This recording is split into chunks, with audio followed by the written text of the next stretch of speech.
ففروا إلى الله إني لكم منه نذير مبين.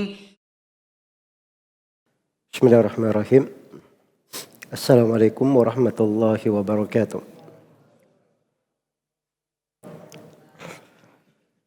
Alhamdulillahi rabbil alamin. Wassalatu wassalamu ala al-mabawthi rahmatan lil alamin. Nabiyina Muhammad wa ala alihi wa sahbihi wa man tabi'ahum bi ihsanin ila yaumiddin, amma ba'd. Dari perintah Allah Subhanahu wa taala di dalam Al-Qur'anul Karim terhadap orang-orang yang beriman. Wadhkur rabbaka fi nafsika tadarru'an wa khifah wa dunal jahri minal qawl bil guduwi wal asal wa la takum minal ghafilin. Berzikirlah engkau selalu mengingat Rabbmu pada dirimu, tadarruan dengan penuh penyerahan diri kepadanya, penuh berharap, betul-betul memohon, wa khifah, dengan suara yang lirih, dunal jahri minal qaul, tanpa membesarkan ucapan, bil guduwi wal asal, di waktu pagi dan di waktu petang. Wala takum minal ghafilin, dan janganlah engkau tergolong orang-orang yang lalai. Dari makna kehidupan ini bagi seorang muslim dan muslimah adalah banyak berzikir kepada Allah Subhanahu wa taala. Termasuk orang yang berpuasa. Ibnul Qayyim menyebutkan bahwa orang puasa yang paling afdal adalah orang yang paling banyak berzikir kepada Allah Subhanahu wa taala. Karena zikir itu adalah sifat orang-orang yang paling terdahulu, paling utama. Hanya Nabi Shallallahu Alaihi Wasallam, bagaimana dalam hadits riwayat Muslim, beliau berkata, sabaqal mufarridun, telah terdahulu, telah terdepan orang-orang mufarridun. Ketika para sahabat bertanya siapa mereka, maka Nabi Shallallahu Alaihi Wasallam menjelaskan, ad-dhakirin Allah katsiran wad-dhakirat, orang-orang yang banyak berzikir mengingat Allah, laki-laki dan perempuan yang banyak berzikir mengingat kepada Allah. Nah, itu disebutkan dari 10 pelaku amalan, termasuk orang yang berpuasa. Dan disebutkan wad-dhakirin Allah katsiran wad-dhakirat, laki-laki dan perempuan yang banyak berzikir kepada Allah. Kemudian Allah berfirman di akhir ayat, a'addallahu lahum maghfiratan wa ajran 'azima. Allah siapkan untuk mereka pengampunan dan pahala yang sangat besar. Maka zikir ini dari amalan yang patut diperhatikan, sangat besar nilainya. Dan kita telah dimuliakan di dalam syariat ini dengan berbagai warna dzikir yang apabila melekat pada kita, maka itu adalah simbol kebaikan, perkara yang membawa keberkahan dan sebab rahmat Allah Subhanahu wa taala untuk hamba. Maka di beberapa pertemuan ini saya akan mengkaji dzikir-dzikir yang biasa kita baca atau apa yang kita perlukan di keseharian dan malam kita. Yang pertama di sini saya akan berbicara tentang dzikir yang dibaca selepas sholat.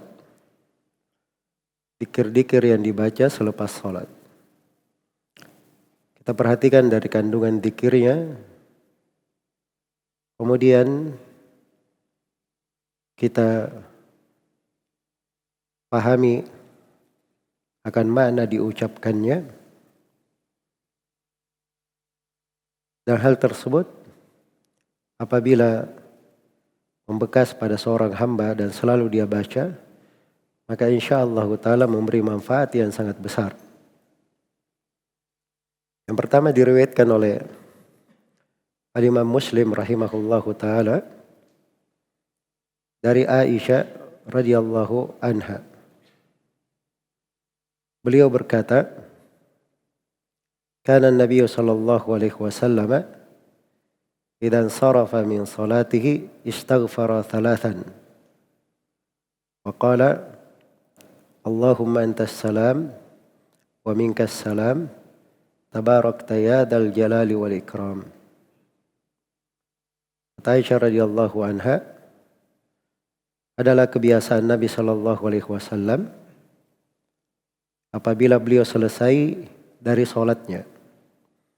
Sebutkan kana yang menunjukkan mana al-istimrar, continue, terus menerus, kebiasaan beliau.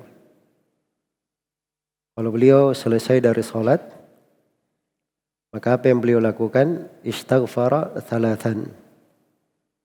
Beliau beristighfar 3 kali. Istighfar artinya memohon ampun kepada Allah Subhanahu wa ta'ala. Dan zahir dari riwayat tidak ada lafaz khusus dalam istighfar. Karena itu Al-Walid bin Muslim yang meriwayatkan dari Al-Auza'i di dalam riwayat ini, karena Imam Al-Auza'i, Abu Abdurrahman bin Amr bin Abi Amr Al-Auza'i, beliau meriwayatkan dari Abu Ammar Shaddad bin Abdullah dari Abu Asma dari Aisyah radhiyallahu anha. Al-Walid bin Muslim bertanya kepada Al-Auza'i, bagaimana istighfarnya? Maka Al-Auza'i menjawab, astaghfirullah, astaghfirullah.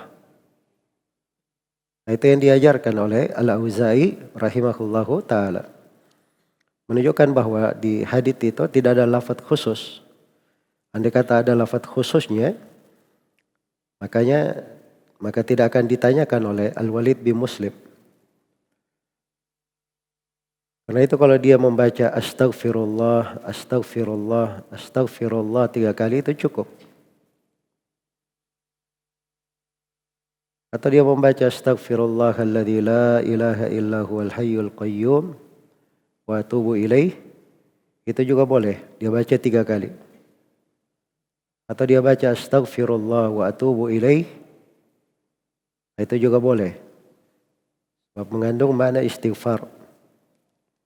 Dia baca 3 kali.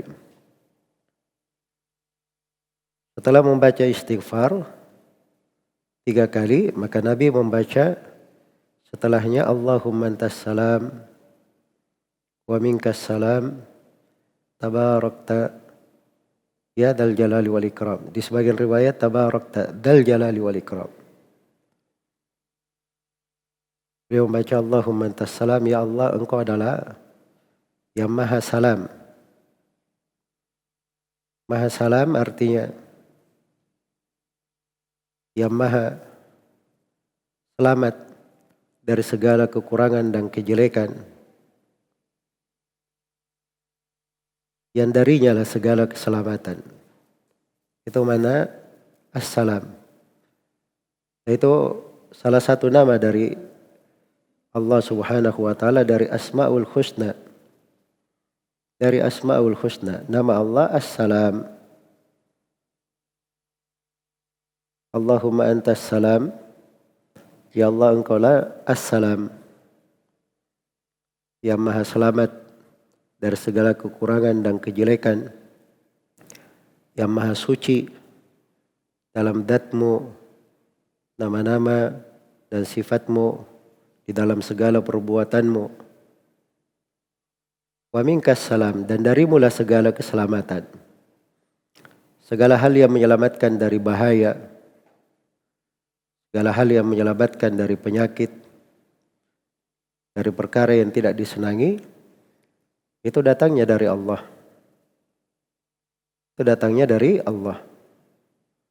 Makanya seorang di kondisi apapun, apabila selepas sholat dia membaca dzikir ini dan dia perhatikan maknanya, maka itu artinya dia memohon dari Allah keselamatan dari segala kejelekan, termasuk dari wabah, dari hal yang tidak baik. Wa minkas salam, darimu-lah semata keselamatan. Tabarakta, maha berkah engkau ya Allah, artinya maha tinggi dan maha agung engkau ya Allah. Ya dzal jalali wal ikram, ya Allah yang maha memiliki keagungan dan kemuliaan. Dzal jalal yang menunjukkan dia memiliki segala keagungan dan kesempurnaan, kebesaran. Semuanya adalah milik Allah Subhanahu wa taala. Wal ikram, dia pula yang memiliki segala anugerah karunia dan pemberian. Dan ini subhanallah, zikir dibaca selepas salat. Ada isyarat-isyarat yang berhubungan dengan salat terkait dengan zikir ini. Seorang hamba pada salatnya itu tidak ada yang menjamin dirinya sempurna. Tidak ada kekurangan. Malah pasti banyak kekurangannya. Nah, itu tabiat manusia. Maka dia hanya minta kepada Allah, dia istighfar, memohon ampun kepada Allah atas kekurangan-kekurangan itu. Dan dia mengakui bahwa keselamatan itu semuanya datangnya dari Allah. Walaupun dia kurang, dia tetap memohon kepada Allah, Dzal Jalali wal Ikram, yang maha agung dan maha luas pemberiannya, agar supaya dia diberi pahala sempurna di dalam solatnya, diterima solat dan ibadahnya. Terima solat dan ibadahnya. Ini makna yang agung terkait dengan dzikir ini. Hendaknya kita pelihara selepas solat 5 waktu kita. Nah, ini dari dzikir yang dibaca selepas solat 5 waktu. Istighfar 3 kali. Kemudian membaca Allahumma antas salam wa minkas salam tabarakta ya dzal jalali wal ikram. Semoga Allah Subhanahu wa taala mencatat kita semua sebagai hamba-hamba selalu berzikir kepadanya, banyak mengingat akan keagungan dan kebesarannya. Dan semoga Allah Subhanahu wa taala menutupi segala kekurangan, mengampuni segala kesalahan kita. Innahu waliyyu dzalika wal qadiru alaihi wallahu taala alam. Subhanakallahumma wa bihamdik asyhadu an la ilaha illa anta astaghfiruka wa atubu ilaik walhamdulillahi rabbil alamin.